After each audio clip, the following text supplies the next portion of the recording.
Hello everyone, welcome back to my channel.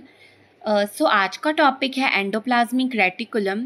तो जैसे हमें पता ही है कि हमारा एक सेल होता है। सेल जो वो हमारा फंडामेंटल यूनिट ऑफ लाइफ है, यानी कि बहुत सारे सेल्स इकट्ठे होके एक ऑर्गेनिज्म फॉर्म करेंगे तो उसी सेल के अंदर एक ऑर्गेनेली प्रेजेंट होती है जिसका नाम है एंडोप्लाज्मिक रेटिकुलम।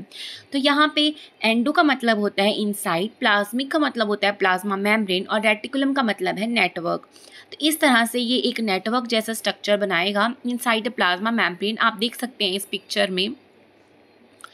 सबसे पहले इसको देखा गया था चिक के एम्ब्रियो में 1945 में। ये लेस लाइक मेम्ब्रेन जैसी अपीयरेंस हमें देता है। ये सिंगल मेम्ब्रेन सेल ऑर्गेनेली है जिसमें एक ही मेम्ब्रेन जो होगा वो प्रेजेंट होगा। और ये इसके जो 3 पार्ट्स हैं वो हैं ट्यूब्यूल्स, वेसिकल्स और सिस्टर्नी। इसको फर्स्ट टाइम ऑब्जर्व किया था पॉटर ने, क्लॉडे ने, इन एक नेटवर्क जैसे। यहाँ पे जो एंडोप्लाज्मिक रेटिकुलम है ये फर्स्ट टाइम, ये जो टर्म है वो यूज़ की थी पॉटर और फुलमैन ने 1952 में। तो मैंने आपको जैसे बता ही दिया कि इसकी जो लोकेशन है ये सारे यूकैरियोटिक सेल में प्रेजेंट होते हैं और ये एब्सेंट होते हैं हमारे आरबीसीज, ओवम में, फीमेल के ओवम में, एम्ब्रियोनिक सेल्स में और प्रोकैरियोट्स में।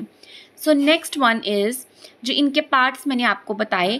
Let us study with them. सबसे पहला पार्ट है सिस्टर्नी। तो ये जो सिस्टर्नी है ये फ्लैट होता है, सैक लाइक एलिमेंट होते हैं जो स्टैक्स एक दूसरे के पैरेलल दिख रहे हैं हमें, उन्हीं को हम सिस्टर्नी बोलते हैं। जैसे हम इस पिक्चर में देखते हैं अगर, तो ये जो हमें स्ट्रक्चर दिख रहा है ये इन सभी को हम कलेक्टिवली सिस्टर्नी बोलते हैं। Your next part is tubule. Tubule जो हैं वो हमारे बिल्कुल साइड में होते हैं जो स्मूथ एंडोप्लाज्मिक रेटिकुलम बनाते हैं। ये भी एक नेटवर्क बना रहे हैं बट इसमें राइबोसोम्स प्रेजेंट नहीं होंगे। और जब हमारे वेसिकल्स हैं वो भी ओवल और राउंडेड और वैक्यूल जैसे एलिमेंट जो हमें वो साइड में दिखेंगे उसको हम वेसिकल बोलेंगे। ये भी हमारे राइबोसोम से फ्री हैं। इन शॉर्ट हमारे टिब्यूल्स या वेसिकल्स हों दोनों ही हमारे राइबोसोम से फ्री होते हैं और ये स्मूथ एंडोप्लाज्मिक रेटिकुलम में पार्टिसिपेट करेंगे।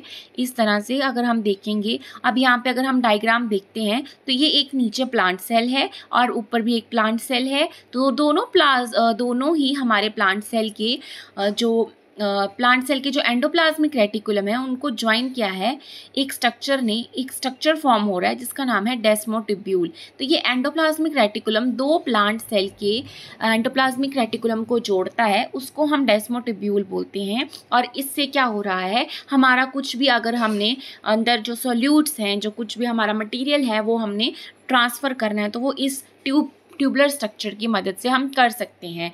The next one is your molecular structure. अब इस एंडोप्लाज्मिक रेटिकुलम का जो मॉलिक्यूलर स्ट्रक्चर है वो हमारा 2 टाइप्स से मिलकर बनता है, एक स्मूथ होता है और एक रफ होता है। यहाँ पे अगर हम स्मूथ को देखेंगे तो जो स्मूथ एंडोप्लाज्मिक रेटिकुलम होता है ये हमारा, जैसे मैंने आपको बताया कि ट्यूब्यूल्स और वेसिकल्स दोनों ही राइबोसोम से फ्री हैं तो ये स्मूथ अपीयरेंस देगा। तो ये यहाँ पे प्रेजेंट होंगे और ये जो हमारा स्मूथ एंडोप्लाज्मिक रेटिकुलम होता है ये हमारा न्यूक्लियर एनवेलप से कनेक्टेड होता है। जो हमारा इसका जो फंक्शन होता है वो है लिपिड और स्टीरोल की सिंथेसिस करना या कैल्शियम को स्टोर करना। ये लेस स्टेबल होता है as compare to your rough endoplasmic reticulum.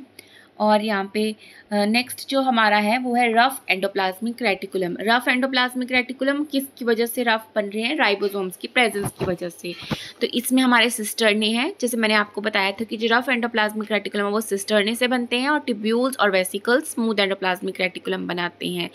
यहाँ पे इसका मेन फंक्शन होता है प्रोटीन की सिंथेसिस करना, क्योंकि यहाँ पे राइबोसोम्स प्रेजेंट हैं तो प्रोटीन की सिंथेसिस करेगा। यहाँ पे सिंथेसिस और पैकेजिंग ऑफ प्रोटीन सब कुछ, ये जितना भी फंक्शन है वो RER में चलता है। That's all for today.